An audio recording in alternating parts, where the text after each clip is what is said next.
sudah kenal Pak Darim sejak lama. Siap. Dan mulai kami pangkat kita mayor, kita sama-sama menyiapkan pasukan perdamaian waktu itu di Pusenif. Kita sama-sama, beliau tuh seorang yang sangat berdedikasi untuk menjadi seorang TNI dan dari segala aspek. Makanya saya nggak heran beliau dalam posisi dan dalam kondisi yang segini pendek sudah menyiapkan hal yang sudah luar biasa seperti ini, dan saya dengar ini Korem ini mau melaksanakan zona integritas. Siap, betul. Saya yakin 100% bisa tembus. Siap.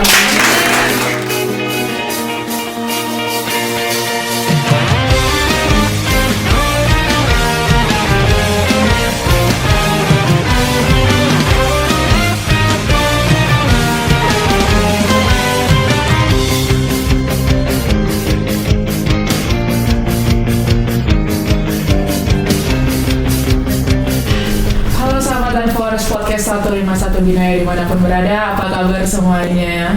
Tentunya diharapkan selalu dalam keadaan sehat ya Mbak ya. Udah lama kita nggak berjumpa, dan kali ini tentunya berjumpa lagi bersama saya Sordakowa Travel April Nusa Sail, dan tentunya ditemani dengan host kita, Saya Sordakowa Febri atau menemani Anda untuk 5 menit ke depan. Kita akan berbincang-bincang dengan narasumber yang luar biasa. Betul sekali. Langsung saja kita sapa. Siap, betul. Selamat siang Bapak Ibu. Siap. Apa kabarnya Bapak? Alhamdulillah baik. Siap. Wah, luar biasa. Dari raut wajahnya sudah kelihatan. Senyum terus Bapak izin. Siap. Langsung saja mungkin Bapak. Untuk sahabat kita mengetahui narasumber kita, mungkin Bapak berkenan untuk memperkenalkan diri singkat untuk sahabat-sahabat kita di rumah. Baik, selamat pagi, selamat siang Miss Elia dan Miss Febri, rekan-rekan sekalian. Assalamualaikum warahmatullahi wabarakatuh. Hari ini atas izin dari Tuhan saya masih diberi kesehatan, keselamatan dan kebahagiaan untuk mensyukuri segala nikmat yang diberikan Tuhan kepada kita. Saya bisa menginjakkan kaki di kota Ambon yang belum pernah saya injak sebelumnya. Kebetulan saya kesini dalam rangka melaksanakan sosialisasi Undang-Undang Pemberdayaan Sumber Daya Nasional tahun 2019, dan kebetulan saya diberi kesempatan untuk podcast di sini, dan saya sangat tersanjung sekali nih. Mungkin sedikit saya memperkenalkan diri saya. Nama saya Ferry Trisna Putra. Kalau A-nya semuanya itu berarti asli orang Sunda. Orang bilang itu panggilnya AA aja, susah. Jadi orang bilang USA, orang Sunda asli. Orang Sunda asli, bukan nama. Jadi, tapi walaupun di mana-mana kita tetap NKRI ya. Siap, betul. Harga mati. Saya lagi lahir besar di Bandung. Saya lulusan Akmil 1993, dan pendidikan terakhir saya di Lemhanas tahun 2023. Sementara gelar akademik saya dulu terakhir saya melaksanakan sekolah saya di ITB untuk meraih S2 sebagai studi pembangunan. Ya. Lalu posisi saya sekarang di sini sebagai Direktur Sumber Daya Pertahanan di Direktorat Jenderal Potensi Pertahanan di Kementerian Pertahanan. Saya sudah berkeluarga, anak saya 2, alhamdulillah sepasang. Sudah lengkap ya, Pak ya? Sudah lengkap. Bagaimana perasaan Bapak kesan pertama hadir? Apalagi baru pertama kali kan? Iya betul. Saya lihat di sini ya, orang datang, saya masuk ke bandara dan saya lihat dalam posisi cuaca mendung, habis hujan, sejuk sekali. Lihat orang-orang hidup dalam harmoni yang baik ya. Mereka bisa melaksanakan aktivitas dengan nyaman, dengan tenang dan dengan damai ya. Alhamdulillah saya sangat senang sekali melihat kehidupan di kota Ambon ini. Ya. Nah, berarti kesannya baik ya. Baik. Adem mbak, adem. Siap. Karena memang lagi hujan ini. Siap. Biasanya panasnya lebih Panas. gitu. Panas sekali ya Mbak ya. Oh iya. Baik Bapak. Langsung saja kita masuk ke pertanyaan pokok kita nih Bapak. Biar sahabat-sahabat juga pada tahu, mungkin Bapak bisa menjelaskan sedikit tentang tugas dan tanggung jawab Bapak sebagai Dirsundahan. Baik. di dalam suatu organisasi Kementerian Pertahanan itu salah satunya adalah Direktorat Jenderal Potensi Pertahanan. Direktorat Jenderal Potensi Pertahanan itu mempunyai 4 direktorat, yaitu Direktorat Teknologi Industri Pertahanan, Direktorat Bela Negara, Direktorat Veteran, dan yang sekarang saya duduki adalah Direktorat Sumber Daya Pertahanan. Direktorat Sumber Daya Pertahanan ini tugas utamanya adalah kita istilahnya membangun potensi pertahanan kita. Ada 2 core bisnis kami di sana, yaitu menyiapkan komponen cadangan dan komponen pendukung pertahanan. Kami mempunyai 5 subdirektorat, yaitu subdirektorat pembentukan dan pembinaan, Direktorat Rendia, Direktorat Perencanaan dan Penyediaan Komponen Cadangan. Itu mereka tugasnya merencanakan, lalu melaksanakan rekrutmen serta menetapkan komponen cadangan. Setelah ditetapkan sebagai komponen cadangan, dia ada satu direktorat namanya Direktorat Pembentukan dan Pembinaan. Setelah dibentuk, mereka dibina, karena komponen cadangan ini setelah ditetapkan mereka dilaksanakan pembinaan secara administrasi dan dilaksanakan secara pembinaan secara kemampuan. Administrasi itu mereka kita inventarisir lokasinya di mana. Mereka juga punya pangkat ya. Komponen cadangan itu punya pangkat. Ada perwira, ada bintara, ada tamtama. Selain itu juga mereka juga kadang-kadang bisa berubah status dari komponen cadangan menjadi komponen pendukung. Ada yang mereka menjadi TNI juga ada juga mereka dengan berbagai macam profesi ya.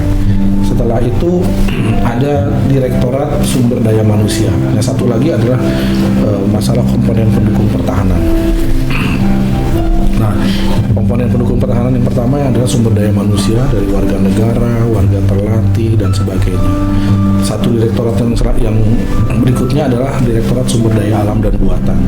Direktorat Sumber Daya Alam dan Buatan itu adalah direktorat yang mengelola komponen pendukung pertahanan dari sumber daya alam dan sumber daya buatan yang disiapkan untuk memperkuat dan memperbesar komponen cadangan apabila mereka bertugas dalam mempertahankan negara. Dan yang terakhir adalah sarana dan prasarana, subdirektorat sarana dan prasarana. Itu adalah subdirektorat yang mengelola sumber daya pertahanan dari sarana dan prasarana seperti jalan, jembatan, pelabuhan, bandara, dan sebagainya yang bisa digunakan untuk menjadi komponen pendukung pertahanan di dalam pertahanan kita. Gitu, Mbak. Biasanya kerennya kita bertepuk tangan dulu dong. Kalau tadi kita sudah mendengarkan sosialisasi yang Bapak sampaikan di ruang aula ya, tadi ya Bapak ya. Apa sih tujuan dari sosialisasi PSDN ya Bapak? Ya. PSDN itu sendiri. Sosialisasi Undang-Undang Nomor 23 tentang pengelolaan sumber daya nasional. Ini adalah undang-undang yang mempunyai sejarah cukup panjang. Undang-Undang Nomor 23 ini merupakan kelanjutan dari Undang-Undang Nomor 2 tahun 2002 tentang pertahanan negara. Ini sudah berjalan panjang, baru 17 tahun. Jadi setelah dilaksanakan Undang-Undang Nomor 2 itu baru bisa dijabarkan untuk menjadi Undang-Undang PSDN ini 17 tahun. Nggak mudah. Jadi barulah di situ, kalau dulu ada kita mengajukan ke DPR selalu mental ya, alhamdulillah setelah 17 tahun itu menjadi Undang-Undang Pemberdayaan Sumber Daya Nasional. Itu kita Undang-Undang PSDN itu intinya sih sebetulnya saya di sini untuk mengajak para komponen masyarakat warga negara untuk bergabung dengan komponen cadangan yang akan melaksanakan rekrutmen di wilayah Kodam Patimura ini ya. Pada tahun ini ada 250 orang alokasi untuk Komcat yang dilaksanakan, tapi pada saat ini baru laki-laki nih. Kalau ke depan mungkin bisa ada ceweknya ya. Itu akan dilaksanakan, pembukaannya dilaksanakan pada tanggal 22 September sampai dengan 20 November. Itu dalam 2 bulan di Kodam Patimura di Rindam. Sementara ini kita baru ini membuat sejarah nih, baru pertama kali ini. Sementara di kodam-kodam yang lain juga sudah pernah ada ya. Ini kita coba yang belum ada, jadi di Kodam Patimura yang belum ada. Perdana berarti ya, Pak? Perdana ini makanya nanti kalau misalnya ada yang gabung Komcat ini ada bergabung dalam pencatatan sejarah baru di Kodam. Iya begitu. Intinya angkatan pertama. Intinya sih sebetulnya kita selain sosialisasikan undang-undang PSDN, saya mengundang untuk rekan-rekan para pemuda yang berusia di antara 18 sampai 35 tahun. Ada usia Ada usia ya, untuk bergabung dengan komponen cadang. Begitu sih. Siap. Iya, Pertanyaan ya? iya dong, tentu saja biar sahabat Seru saya. ya? Iya, biar sahabat saya ini. Boleh minum dulu kan nih? Oh, silakan Bapak. Mohon Iya, maaf. Iya, Bapak. Betul, Pak. Enak banget kok ini. Siap. Buat sama yang Patimura ya. Iya, betul, Pak. Siap. Nah, Bapak tadi berbicara soal Komcat nih. Bagaimana sih mungkin tahap-tahapan untuk merekrut atau menyiapkan komponen cadangan tersebut? Oke. Khususnya di Maluku ya? Iya, khususnya di Maluku. Apalagi kan perdana ini. Perdana. Biar sahabat-sahabat yang ada di luar pulau juga bisa tahu. Jadi dalam perekrutan ini kita selalu melaksanakan pembukaan pendaftaran secara online. Diberikan kepada masyarakat yang berusia tadi laki-laki ya pada saat ini 18 sampai 35 dan tidak terbatas pada profesi apapun, mau keluarga, mau bujangan, mau sudah bekerja ataupun masih kuliah peserta belajar ataupun mahasiswa, atau mungkin dalam kalangan swasta atau bekerja di sektor swasta. Jadi itu tidak dikhususkan ya? tidak dikhususkan, siapa saja Siap. boleh ikut, termasuk pegawai negeri atau ASN juga boleh ikut. Boleh, siap. boleh dalam kondisi nanti apabila setelah kita buka mereka mendaftarkan secara online. Nah mungkin ada kesulitan di dalam pendaftaran secara online ini, kita bisa minta tolong bantuan ke Komando Kewilayahan untuk didaftarkan secara offline dulu. Nanti dari Komando Kewilayahan tolong dibantu untuk melaksanakan pendaftaran secara online. Ya. Nah setelah itu dilaksanakan setelah pendaftaran, nanti kita seleksi secara administrasi siapa kira-kira yang memenuhi syarat. Nah apabila setelah itu sudah ada, nanti kita panggil sebanyak 250 orang plus 50%, jadi tambah 175, sekitar 300 sekian. Itu untuk dilaksanakan seleksi secara terpusat di Rindam. Nah di situ dilaksanakanlah seleksi secara nyata. Jadi di situ kita melaksanakan tes kesehatan, ada JAS, ada mental ideologi, ada psikologi, termasuk kesehatan juga. Mirip sama tentara, ya, mirip sekali. Jadi ini bagus banget nih kalau misalnya orang ada yang pengen masuk tentara, TC-nya di Komcat dulu. Biar ada modal Betul. Jadi pas tes tentaranya udah gak kaget. Iya, betul sekali. Nah, baik Bapak. Iya, betul. Mengenai Komcat ini, pembentukan Komcat ini apa sih maksud dan tujuannya, Pak? Jadi komponen cadangan ini tugasnya hanya satu, memperbesar dan memperkuat komponen utama. Jadi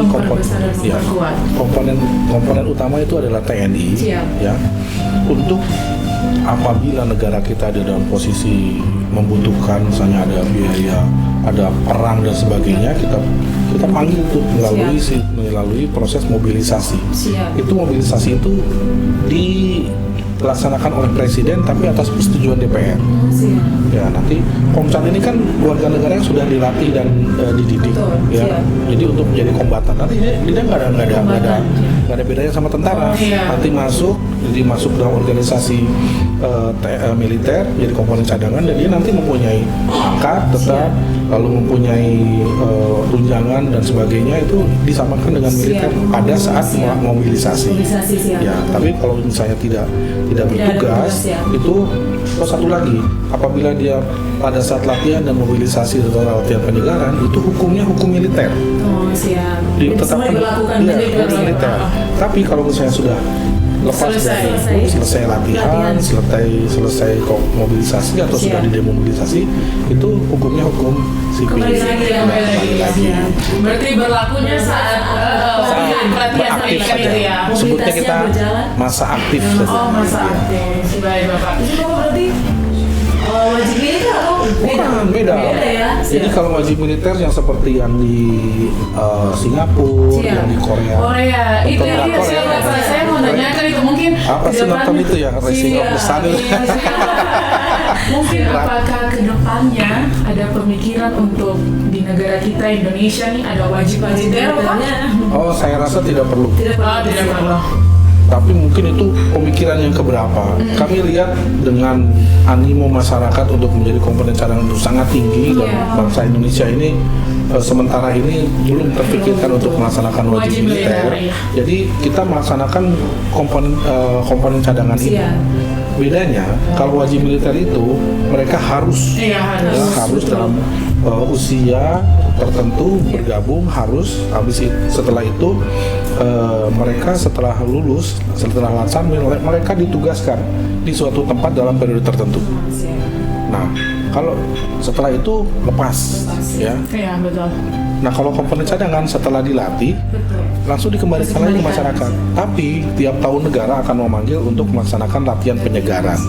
Latihan penyegaran itu bentuk latihan ataupun tanggung jawab negara untuk memelihara profesionalisme keprajuritan komponen cadangan dengan melaksanakan latihan penyegaran.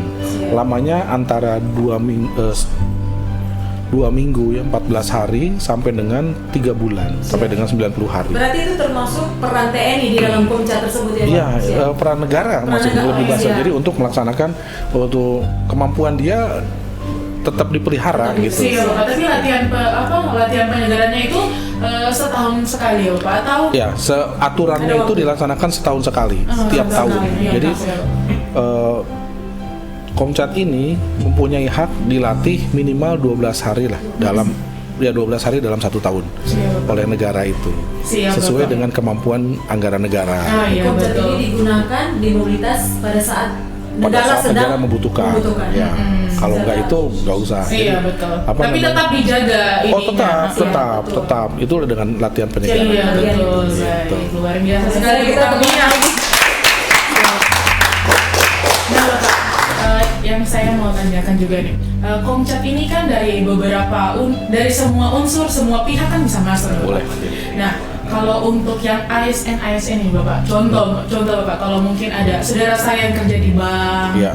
Nah, kalau mau masuk Komcat ini, itu kan pelatihannya kan sebulan sampai 2 bulan. Iya, 2 bulan ya Bapak. Nah, itu memang sudah dari pemerintah mengiyakan atau yang bersangkutan buat surat izin tersendiri atau memang atau memang sudah kerjasama antara TNI dan kantor tersebut. Iya, betul. Bisa saya terangkan begini, Mbak. Komcat itu adalah milik warga negara. Jadi warga negara siapapun boleh berusia 18 sampai 35 dengan kondisi sehat, ya. Dia mendaftar secara sukarela untuk bergabung. Tapi apabila mempunyai profesi, misalnya ASN, pegawai bank dan sebagainya, harus seizin dari instansi yang bersangkutan. Jadi di dalam Undang-Undang PSDN menyampaikan apabila seorang warga negara yang mempunyai profesi dia bergabung dengan komponen cadangan itu nggak boleh dipecat. Makanya izin itulah yang digunakan. Pernyataan izin itu menyampaikan bahwa tidak ada keberatan dari itu. Tapi selayaknya ya apabila orang sudah mempunyai kecintaan terhadap negara, mereka minta izin harusnya ya didukung karena bela negara. Iya. Undang-undang ini ya. Betul. Kuat. Termasuk juga yang sudah menikah. Yang sudah menikah juga harus ada surat izin dari istrinya, suami atau istrinya lah kalau perempuan. Jadi harus sudah ada izin.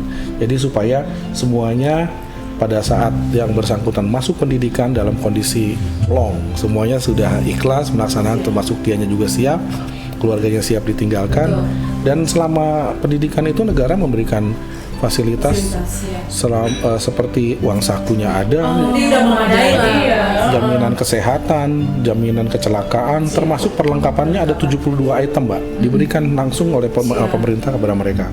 Dari mulai helm, samaran, pakaian dalam, sampai dengan sepatu dan sebagainya sama baju tactical. Iya, Kita ya, sama. ya. Iya, betul. Kapur lapnya bagus-bagus. Kapur lapnya. Iya.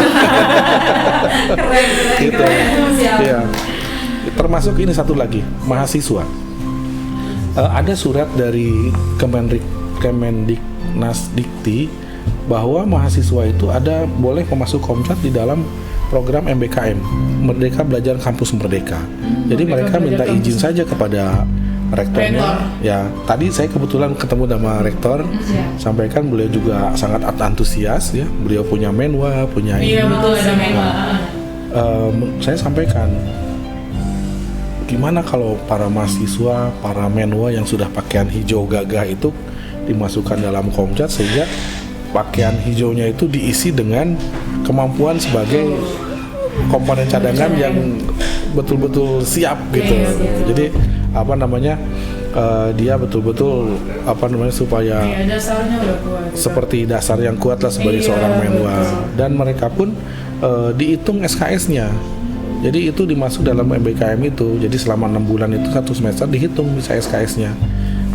Universitas yang sudah yang melaksanakan ini kalau tidak salah universitas di Bogor, di Jogja, UPN Jogja. Itu salah satunya ya. Jadi mahasiswanya diperbolehkan untuk masuk Komcat, dia masuk ke dalam kurikulum MBKM tersebut sehingga tidak dirugikan. Iya, Gitu. betul. Saya ada pertanyaan ya? Mbak mungkin mau nanya? Ya mungkin kita himbauan aja ya dari Bapak ya untuk warga Maluku untuk Siap. mungkin mereka siap menjadi Komcat Ya, mungkin biar ada untuk kemampuan juga untuk masuk Komcat. Ya. Saya menghimbau kepada rekan-rekan para pemuda di Maluku khususnya yang ada di wilayah Kodam Patimura, ini ada kesempatan yang baik untuk menjadi komponen cadangan. Komponen cadangan itu merupakan salah satu bentuk bela negara yang dibuka oleh pemerintah kita yang untuk bisa berperan secara aktif sebagai komponen cadangan di dalam membantu komponen utama di dalam melaksanakan tugasnya. Nah, disinilah kita menagih ini dari Kodam Patimura sebanyak 250 orang pemuda. Kalau tadi kan Bung Karno bilang 10, saya minta 250. 250 bisa menjadi komponen cadangan dan membuat sejarah di Kodam Patimura sebagai 250 orang pertama yang menjadi komponen cadangan dari Kodam Patimura ini. Itulah yang saya inginkan di sini, yang negara inginkan di sini, sehingga kemampuan negara, kemampuan kita dalam bertahan ini akan tidak hanya mengutamakan komponen utama saja. Jadi saya dengan komponen cadangan ini kita mempunyai deterrent effect ataupun efek tangkal yang luar biasa kepada para orang yang pihak yang akan mengganggu negara kita, bahwa tidak hanya komponen utama saja yang bisa membela negara kita. Kita punya komponen cadangan, punya komponen pendukung dan seluruh warga negara kita. Karena kan sistem pertahanan kita itu Sishan Kamrata, sistem pertahanan rakyat semesta. Begitu. Baik, Bapak. Terima kasih banyak. Terima kasih Bapak sudah hadir di podcast ini. Bagaimana kesan Bapak ketika masuk melihat podcast kita yang dibangun oleh Danrem 151 Binaya selama 3 bulan? Mungkin Bapak ada tanggapan tentang rumah podcast? Saya sudah kenal Pak Danrem sejak lama. Dan mulai kami pangkat kita mayor, kita sama-sama menyiapkan pasukan perdamaian waktu itu di Pusenif. Kita sama-sama, beliau tuh seorang yang sangat berdedikasi untuk menjadi seorang TNI dan dari segala aspek. Makanya saya nggak heran beliau dalam posisi dan dalam kondisi yang segini pendek sudah menyiapkan hal yang sudah luar biasa seperti ini. Dan saya dengar ini Korem ini mau melaksanakan zona integritas. Betul, saya yakin 100% bisa tembus.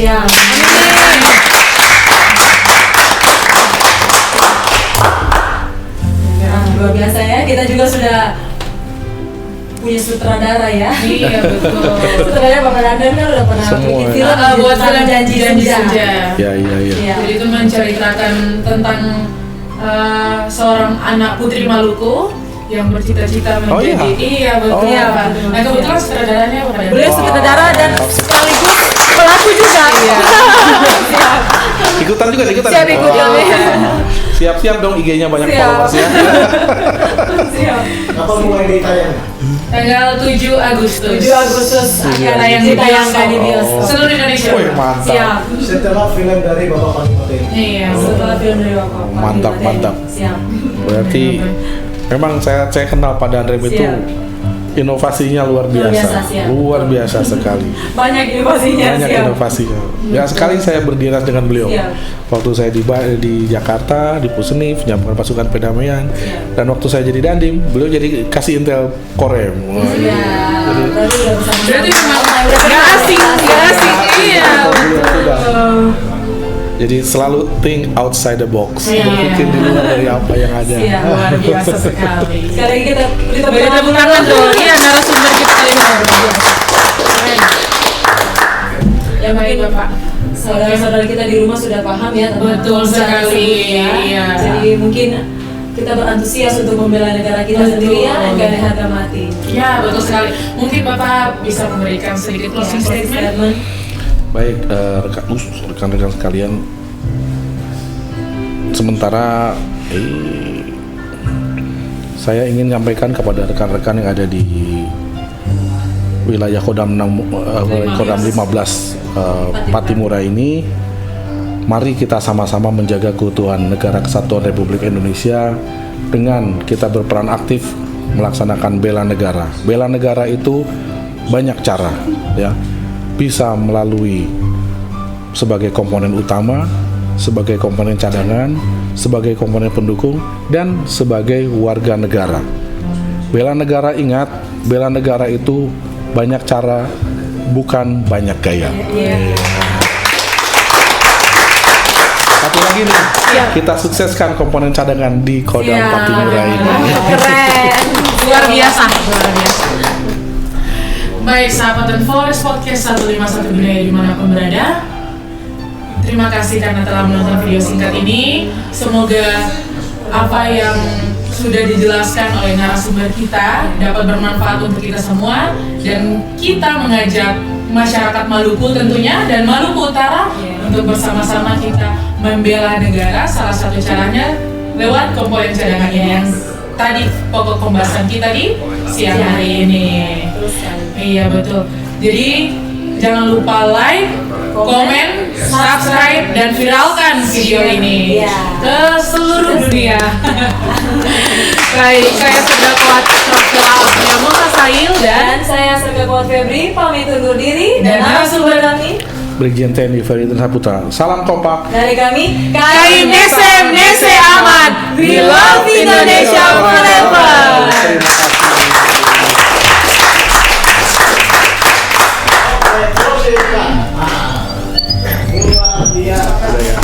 Terima kasih Bapak.